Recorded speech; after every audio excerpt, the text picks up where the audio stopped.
Before I get started, our ag economist just asked me to let you know that they're doing surveys out there. Doing the farmer surveys as part of a project that we've been working on for about the past year. There's a lot of us extension specialists and researchers under UGA Extension, and they're just trying to gather some data for that project about the adoption of some technologies. And they've got a little handout he gave me, so I think if you scan this with your phone, it takes you a survey, or they got paper, you can win a Yeti cooler with a big Georgia G on it. So if you're a Georgia fan, you might want to do that. If you don't like Georgia, I guess you can buy it, scrape it off, put a sticker over top of it. But they're just right down the hall on the way to the exhibitor area, you'll see them. So with that aside, good morning everyone. I'm Wes Porter. I'm an Extension Precision Agriculture Specialist here. We've kind of got two talks prepared for you this morning. I'm going to cover some planter considerations in cotton, and Dr. Vellidis is going to cover some on-farm variable irrigation stuff that we've been working on. So, with that, when we start looking at planter components that we can adjust, we can change, we can move, that are critical during our planting operation, you know, it kind of starts when we look at the front of that planter with our row cleaners, whether we have those or not, and what we're planting into. We can look at our seed meters. Are they performing up to par? Are they simulating seeds the way they're supposed to? You know, if we're not getting correct populations out there, you know, what's causing that? Why are we not getting it? Where our vacuum settings at? So we got planters that set up from about, you know, depending on what crops we're planting. Usually we park those guys in about June if we're getting, you know, later in the season. We don't touch them until about a month and a half from now. So, you know, that's a big opportunity for a lot of these vacuum lines and stuff to get holes in them. We want to make sure whatever seed meters we're running, we have the correct by-the-book vacuum settings on those. Also the same thing with our seed tubes sitting there all year. You know, if we get anything up in those seed tubes, you know, we have pests, dirt knobbers, whatever, stop those up. On top of that, are our sensors working correctly for actually counting seeds, checking for singulation there. Then we move to our opening disc. So basically that's what creates our furrow. We have to create a good furrow to put that seed in. If our opener discs are worn, if our bearings are shot, if there's a problem there, we're not creating a good furrow to put that seed in, we're setting ourselves up for failure from the beginning. What I've always been taught, what you check for if you get a business card, so when y'all got one of my business cards and you don't want to use it, go to the opener disc, rotate that opener disc around, and it should pinch that business card and hold it. Shouldn't cut it in half, it should pinch it, just hold it right there. If it's not touching at the bottom enough to pinch a business card in there, you need to either buy new ones if they're so worn, you need to adjust those. That's a good way to test. They should just barely touch each other as they rotate around.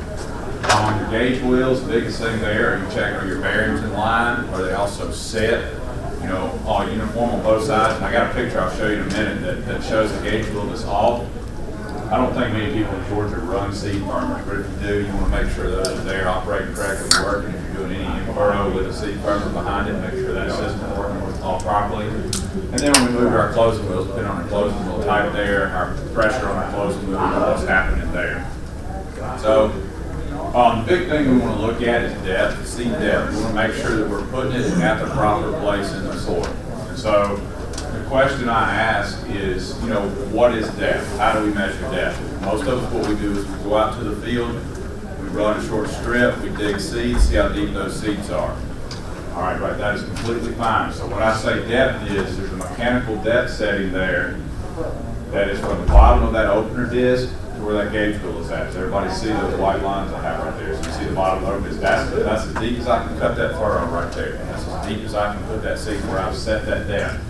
So depending on your type of planter, most people probably have John Deere's. There's a T-handle on the back of that planter that has a judgment for depth. So you set that mechanically, and then you ensure that the depth it stays where it's at depending on soil type. What can happen is if we get in a harder soil type, drier moisture or lack of moisture, the planter can ride out of the ground and we don't have the opportunity to create that depth. And we'll talk about what that is in just a minute. So let's go back to my gauge wheel problem that I was talking about. Y'all see this? I found this picture. Look at the gap of the gauge wheel there versus here. This one is correctly set. It should be right against an opener disc but not rubbing it.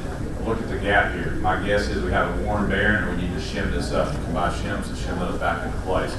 We want both of these to be even. So that's kind of the dual purpose picture I've got going there. All right, to maintain depth, we need something that's called downforce on that planter. Downforce is a pressure we're putting on that row unit to keep it in the ground. But it's kind of a fine line that we're walking there. We don't want to put too much pressure. If we put too much, We'll create a really good looking seed furrow here, but we can compact it. We all know what happens if we compact the ground. We don't get good root development, we don't get good crop and plant development. But if we don't put enough downforce, we don't actually create a good furrow here. We actually have sidewalls that will cave in. We don't put the seed where we need to. There's a good fine line there, and a lot of my talking data I'm going to show in a second is going to be focused on talking about that, creating that furrow and what depth and downforce we want to look at. But basically, we have fixed weights that could change over the day depending on what kind of product you have here. We have the static weight of the row unit, and then we have downforce capability here. In about 3 ways we can adjust that depending on the type of planter you have. You can either adjust it, in this case there's an airbag here. So if you have the small air compressor, you have those black airbags, you set a pressure on that, which translates to a force back on the row unit. You have springs, there are T-handle adjustable springs usually that you set those springs, look at the book and see where those are at. And some of the newer systems, if you've got the precision planting system such as the Downforce, there's an individual hydraulic cylinder here that system's allowed to put downforce on the row unit from. And what we're looking at is the reaction force that this soil is pushing back up on any tool that's touching, whether it's row cleaners, anything up front, gauge wheels, closing wheels on the back. It's going to have a tendency to try to push that out of the ground. Again, when you get harder dirt, you get into a drier dirt, any of that is going to try to ride this planter up, so we have to make sure we adjust downforce to keep it in the ground to maintain that uniform depth. So our ultimate goal is basically maximizing seed to soil contact. That's what we want to do in a couple of different ways. We've talked about a lot of these are open disc, seed tubes, seed firmers we use on our gauge wheels, and then depending on what type of tillage scenario you're in, you may use a multitude of different types of closing wheels there. It just depends. A lot of times we see both the rubber or the metal with rubber coated wheels on both sides here. It's pretty common in Georgia, especially in a normal, either a strip or a conventional tillage scenario. All right, what we don't want to do, we want to have a good uniform stand like you see here or there. If we have something like this going on, we know we have an issue, right? We know we have a seed meter problem on a particular row unit there. So we don't want to let it get to this point where we're planting in the field before we realize we have that problem, correct? This is probably over the top problem. But we want to make sure that all of them are uniformly putting that seed out across the treatment, across all rows, not before we get out in the field. All right, so let's talk about a little bit of the research we've been doing and show you where you kind of need to be and what you should be looking for. And we'll talk about 2 different studies. And the 2 we'll talk about is this one first, and then a hill drop versus simulated study. And this one we've changed the downforce. We have 3 different downforce settings there. Our low is the lowest setting on our planter, medium, and then we got high. We do have a higher setting used for peanuts, but that's kind of the 3rd slot on our planter. We went out with 3 pre-plant irrigation applications. So what we're trying to do there is quantify soil moisture. What kind of effect does soil moisture have at planting conditions? We planted at 3 seeding depths for cotton, or ½ inch, inch and a half. You should never plant 1.5 inches. We just wanted to see if we had accidentally left that planter set that deep, what kind of effects do we have, and do we have an opportunity to overcome that? That's my purpose there.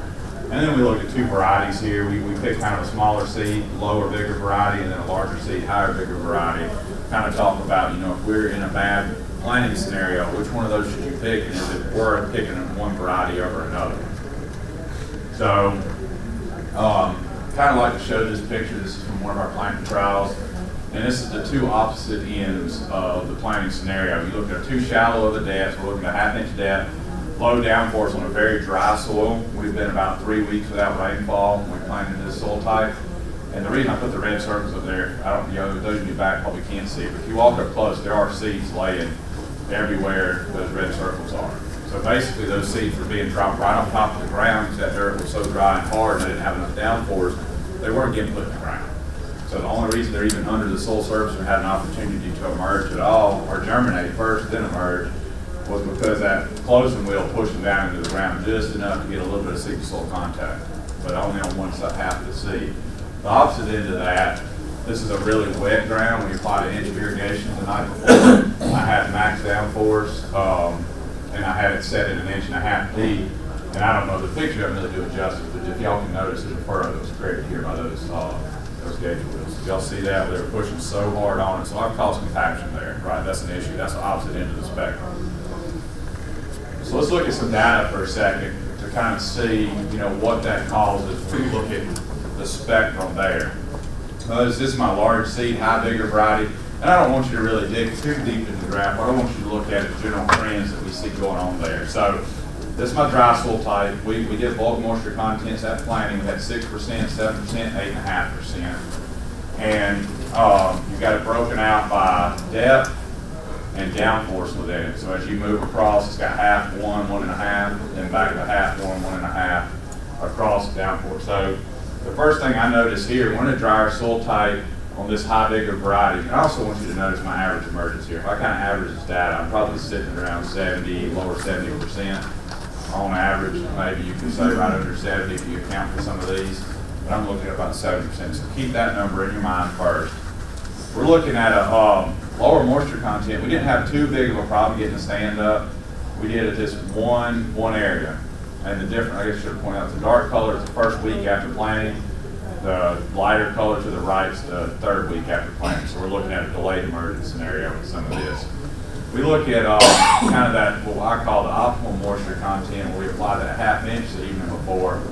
And our emergence looks good all the way up to this 1 inch, right, where we're recommending, that's my highest emergence about across most of the trials, 1 inch medium downforce, where we should be planting. So improvement that, hey, our recommendations are where they need to be. That means, that 1 inch planting. We moved to 1.5 inches, look what happened to my emergence.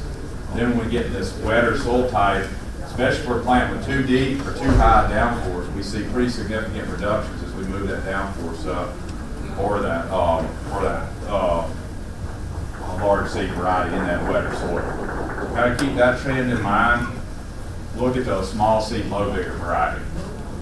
Again, I'll point out that's 30%. We didn't start that at 0, so we did have some emergence in these plots, but not much.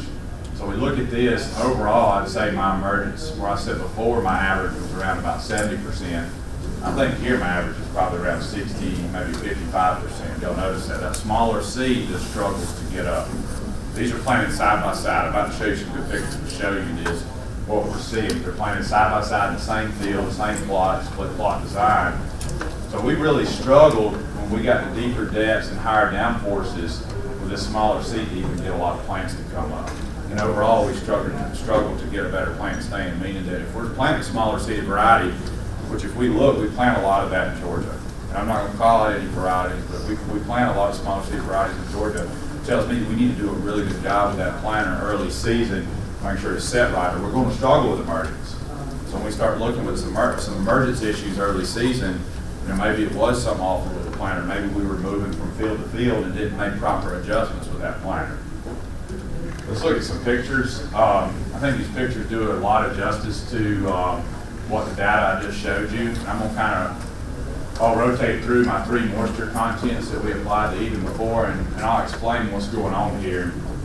All the reds that you see, you probably can't read the word, but all the reds are planted at 1.5 inches. The top 4 rows were planted with that large seed high vigor variety. The bottom 4 rows were planted with that small seed low vigor variety. So if we look and we're at higher depth, this tells the story right here. When we start looking through, we see that that larger seed is really able to get a good stand, right? It's able to come up and go when we're in a more harsh environment. So we say whether that's a higher downforce, wetter environment, etc. That large seed in a lot of cases was able to overcome some adversity in that particular field. So let's look at optimal. So first, you see how bad or how poor I'm going to say our stands are just overall in this wet soil. So it's saying if we're in a wet soil type, basically we go out the day after planting, we're probably going to struggle to get emergence there anyway, or day after a rainfall, plant into a really wet soil type. So we have to be really cognizant of what we're doing in that case. All right, we look at a ½ inch applied the night before, what I would like to call more of an optimal moisture out there. It's not saturated, just enough moisture. I feel like we can get the seeds up, forming a good seed bed, etc. First thing I noticed is we got really good stand.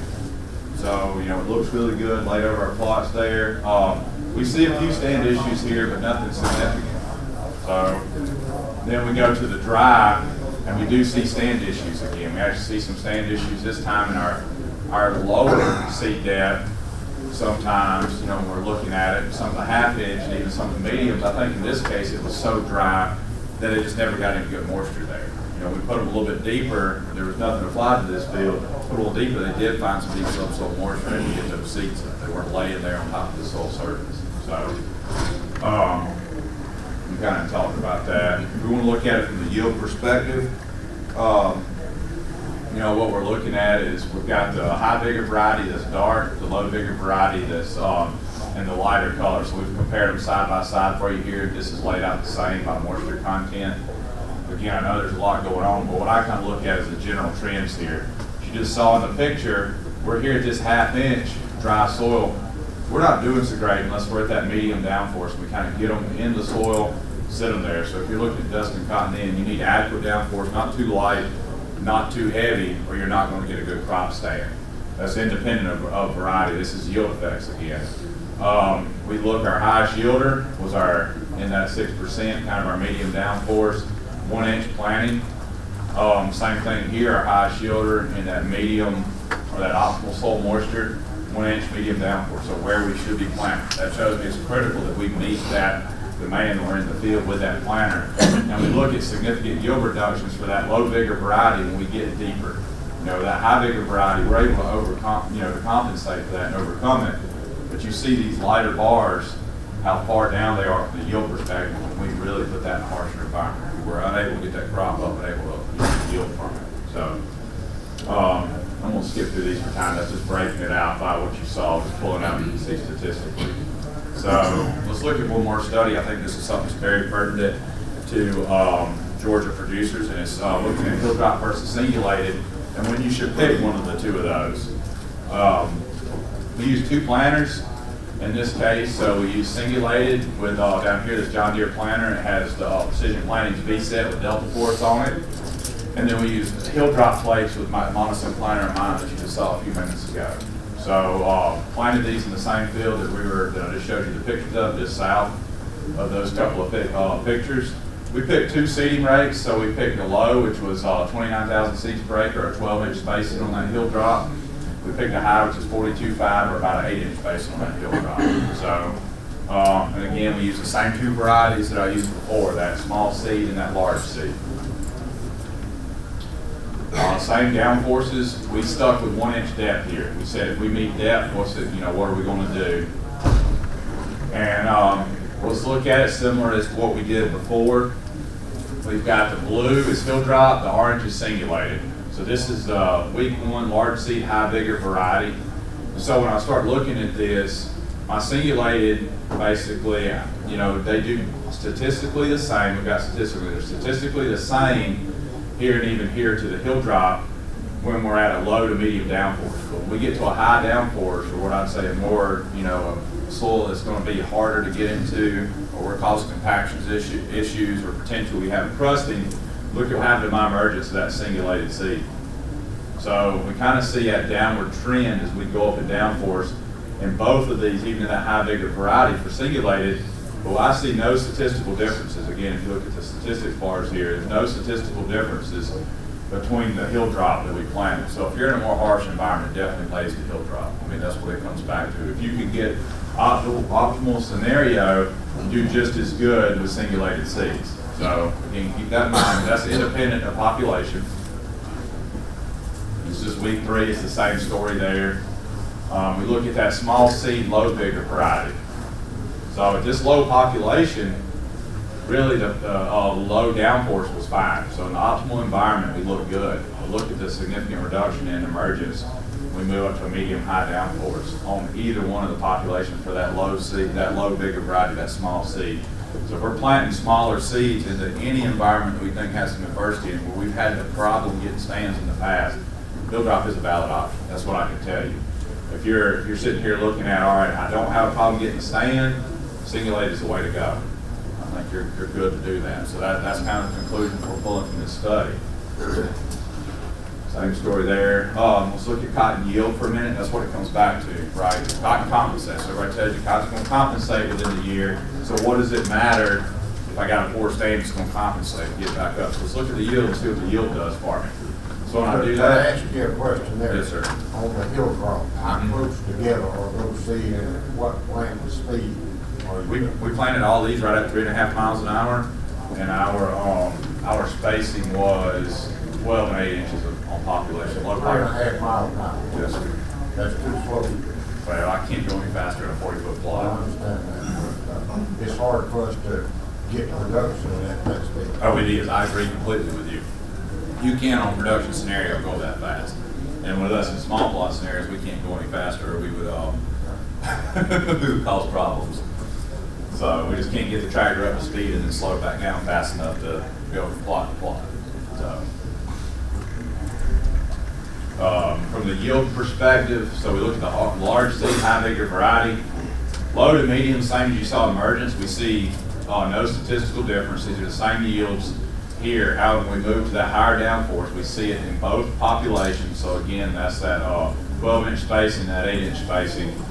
We see a significantly higher yield for the hill drop here. We still see reductions in yields here, but it's still higher than if we'd singulated that seed.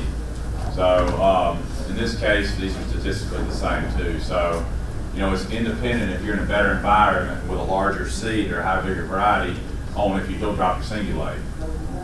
Now we look at a small seed, low vigor variety. Did it compensate much? You know, when I start looking at my singulated, a little better than I thought it would. You know, it depends on which one we look at. Hill drop did a little better here, statistically so. No difference here, not much of a difference here. We do have, sorry, not much of a difference here. We did have a large difference here in this higher population, medium downforce, and these are actually similar when it came back to the yield perspective. So, I've got about 2 minutes before George needs to present. If you've got any more questions.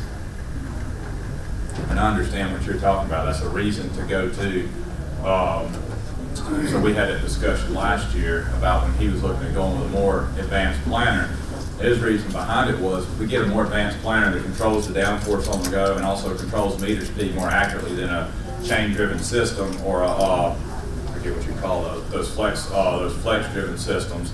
He's got electric seed meters on yours now, correct? We can actually pick that speed up a little bit faster, maintain our spacing a little bit better, and keep that planter in the ground a little bit more, which provides you the ability to plant a few more acres per day. That's being underestimated, but many more acres per day, increasing your productivity per day on some of these higher speed planters. So since I've been in Georgia, I've not done any speed studies. We did some speed studies when I was at Oklahoma, and I can show you on a lot of the meter sets up to about 7 miles an hour we're good. We hold spacing. I can give you that data with confidence. Once we get over 7 miles an hour with most of our modern planters, not talking about that exact emerge where our spacing starts falling apart because we just get too much bounce in those row units. We can't control that planter. So I don't know if that helps your scenario much or not, but I think it'll help answer your question. I feel like you made a confident and correct decision. Wes, how fast can you go before you start your hill drop with that hill drop? I don't have an answer to that yet. We're doing a study this upcoming year. I don't know if we're going to put speed in it or not. We may. We're doing a study with Case. They have a new hill drop planter they want to look at some stuff on. And I'm thinking that's going to be part of that study to see if we can start actually mixing those together. I would assume it's not going to be much over 5 or 6 miles an hour, and we're going to start bleeding those seeds together because that meter's going to be spinning so fast. Have any other questions? Thank y'all. I'll be in here the session the rest of the time if you do. George?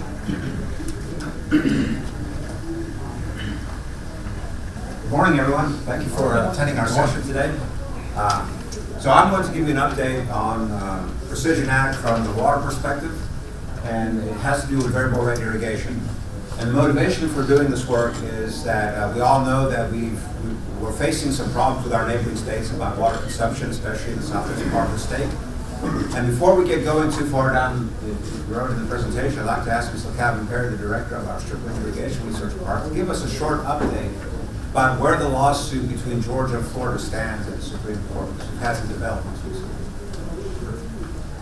Well, as you may have read or heard on January the 8th, I believe it was, Georgia and Florida each had 30 minutes to go before the Supreme Court justices.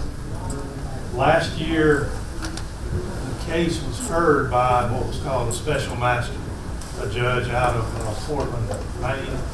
So he heard the case between the two states, and he issued a ruling. And his ruling was Florida didn't have a case, that they should go forward, that the his recommendation to the full court is that the case should be dismissed. But it had to be officially heard by the Supreme Court, so it went before them. Our well-paid attorneys, Florida's well-paid attorneys, each had 30 minutes. Georgia actually gave up, I think, 10 minutes of their time to the Solicitor General of the U.S. to speak about the Corps of Engineers. But the overarching issue was the special master said, Florida, you didn't include the Corps of Engineers in your lawsuit, and they control the Chattahoochee River, basically. And because of that, he said we should throw out the case. But now it's been heard. Sometime between now and the end of June, the full court will issue their ruling. They could either accept his, issue a new ruling, or send it back and say, let's rehear it. So if you read the special master's ruling, we all have, it's pretty brutal toward ag. So we're not out of the woods. This is not ending, but this round may end toward the end of this summer. But it's an interesting case to follow, but that's where we're at right now. So we've been anticipating that this will come to a crux for at least 10 years. We've been working together, many of us here at UGA and ourselves, to develop technologies that would allow our growers to better use the water resource that's available to us. And one of these approaches is dynamic VRI. So let me talk about this in just a minute. I'd like to introduce myself, and I'll talk about the departments in the next slide. I'm an ag engineer by training. I'm in the Crop and Soil Science Department here at UGA. Here's my contact information. I'll show that again at the end when we have a few more minutes to discuss. During the presentation, whenever you would like to ask a question, please go ahead and interrupt me. I don't have 30 minutes to fill, so we should have plenty of time to answer questions. So this project here is a long-term partnership. And we've been working with many commodities, but today I'm going to report on the progress we made on cotton specifically.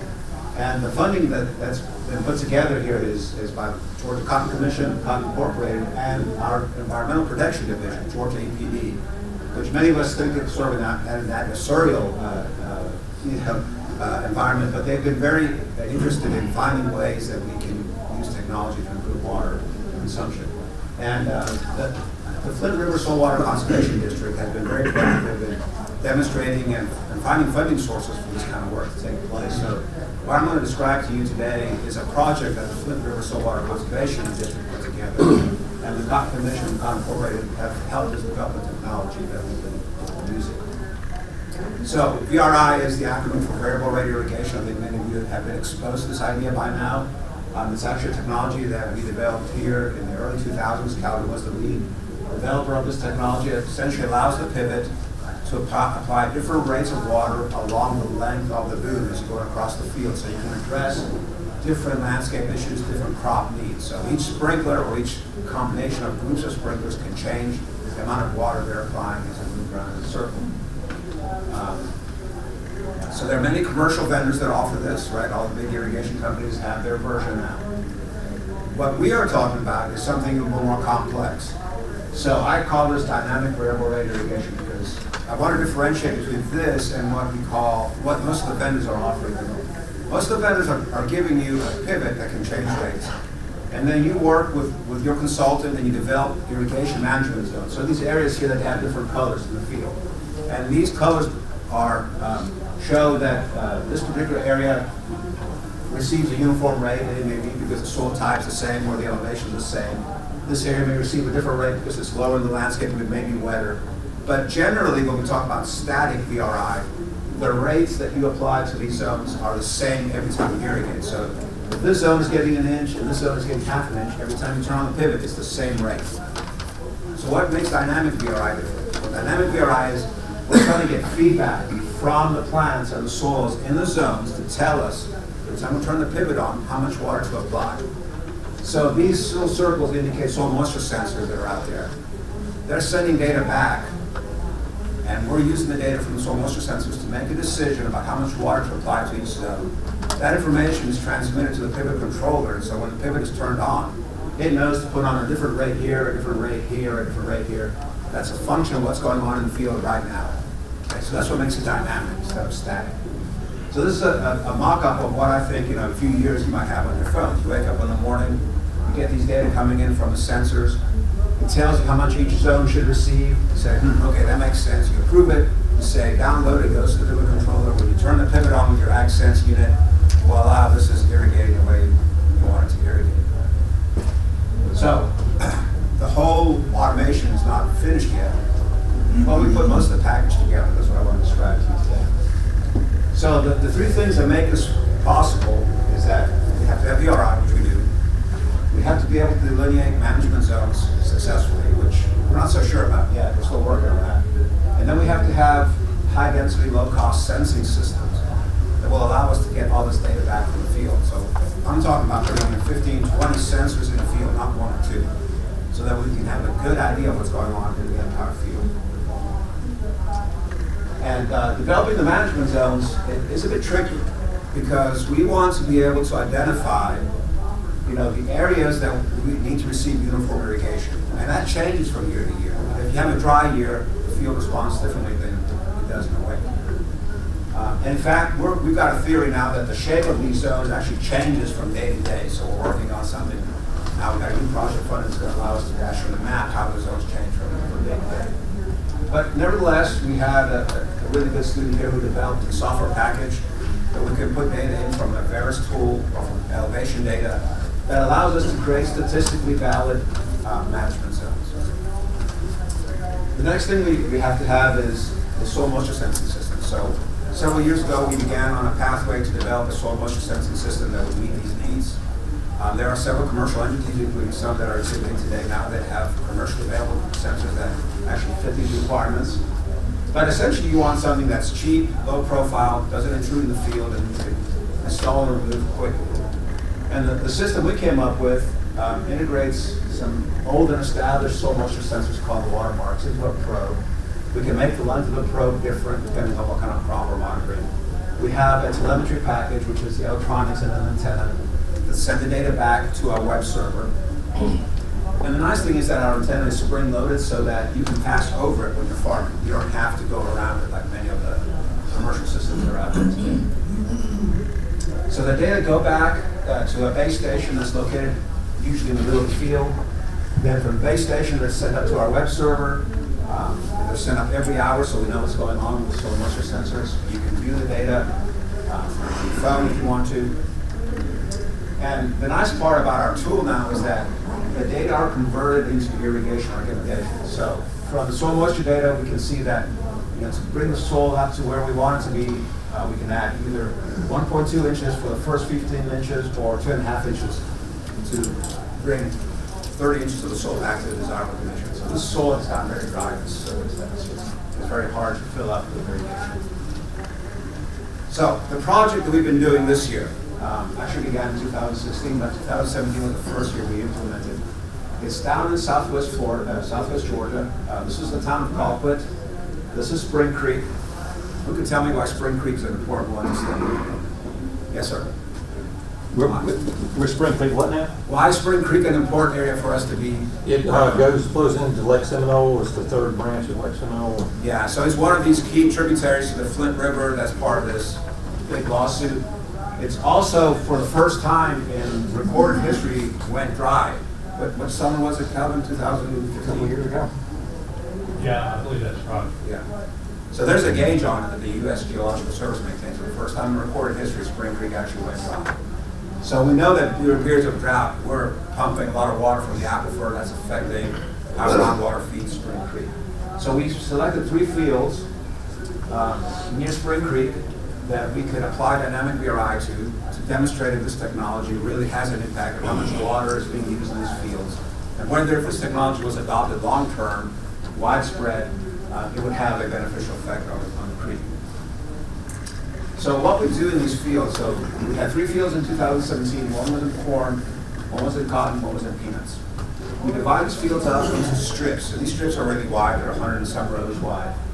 And one strip is where we apply dynamic VRI. The second strip is where we use the grower standard method, whatever that is. So the whole strip gets the uniform application that the grower normally does. VRI standard. So you can see the 4 strips going across these 3 different fields. What I want to point out to you, though, that's really interesting, 13% of the total area in these fields that's under the pivots are on farm. Okay, what does that mean? If you use VRI only to turn the sprinklers off over the non-farm areas, you have an automatic savings of 13% of the water you normally apply. That's without doing anything under the farm area. So just think about that. How much have you spent on lawyers? Georgia, about 30 million. 30 million. We could have used a whole bunch of that money to retrofit every pivot in the lower Flint with variable rate controls and save up to 10% of the water we normally irrigate. So if we go to the Supreme Court and tell the justices, hey, look, we've been very proactive, we'd have a different case entirely. So anyway, here's an example of how dynamic VRI work in one of these fields. As we go through the video, you'll see that there are sections of the field that are not being irrigated. The sprinklers are cycling on and off. Those areas don't need water. Here's a non-farm area that's off. Okay. So dynamic VRI not only turns the sprinklers off here, but actually changes the rates as we go through the field. And it responds to what the sensors are telling us.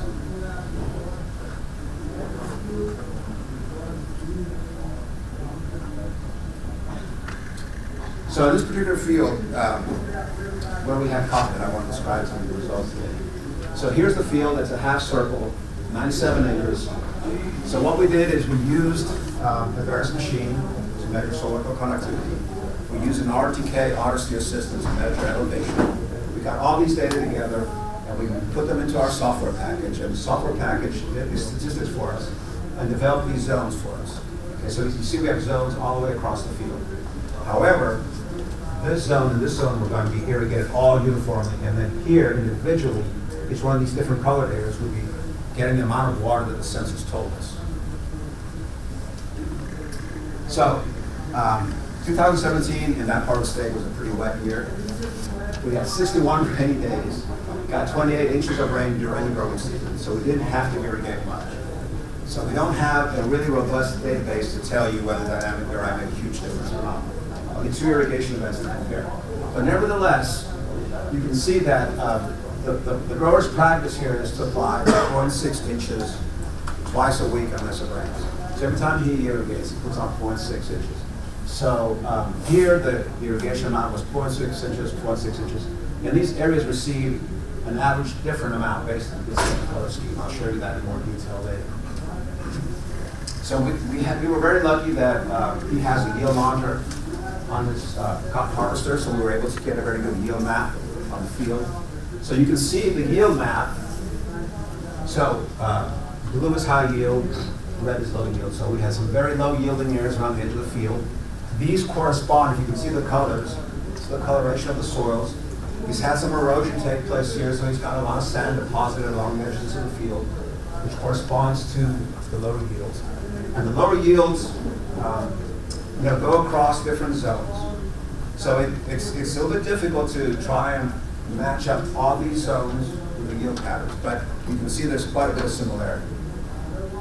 Now that we have a yield map, we can use this data layer next year to refine the zones so that they are better matching the yield patterns. If you look on the right, you can see the individual yields of these different zones. So regardless of whether it was uniform or not. So we have the blue is the highest yielding area, so we have a very high yielding area here and here and here and here. Generally, this part of the field was higher yielding, and here we have lower yielding areas. How does that correlate to dynamic VRI? So I hope you can see some pictures from the back of the room. So we've got this divided up so that we have the individual zones that we delineated. So in this uniform section of the field, we had several zones, but they were all irrigated the same amount of water here. But nevertheless, we're able to get the different yields from them. These are the zones that were individually irrigated. We can get the yields from them. And this is the average yield for this strip, the average yield for this strip, average yield for this strip, and this strip. In general, the VRI strips had slightly higher yields, but you can see the yield was trending high from north to south. So higher in the north, lower in the south. So that's the way the field generally yields. This is a very important number. So what we're trying to do is calculate how much water we produce, how much crop we produce per drop of irrigation water we apply. We call that irrigation water use efficiency. So the goal is that we produce more crop for every drop of water we apply. And that's what we want to do. We're not necessarily after reducing the total amount of water. If we can improve our efficiency, we're much better off. So these numbers show how many pounds of cotton we produced per acre inch of water applied.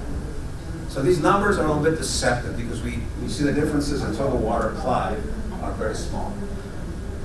But the pattern has been with the other crops that we've studied that we generally have about a 40% higher water use efficiency by using dynamic VRI.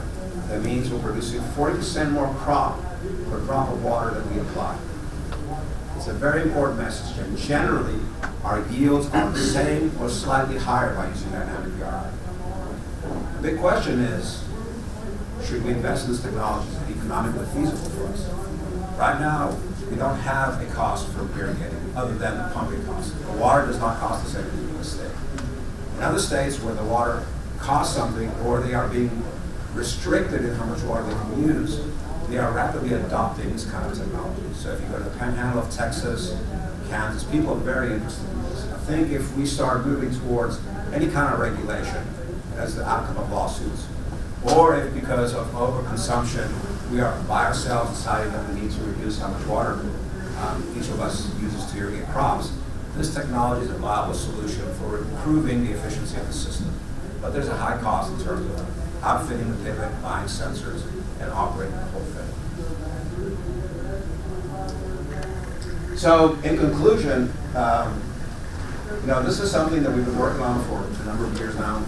I think it's going to be somewhat economically feasible in the future if there are support from the federal state governments to implement this.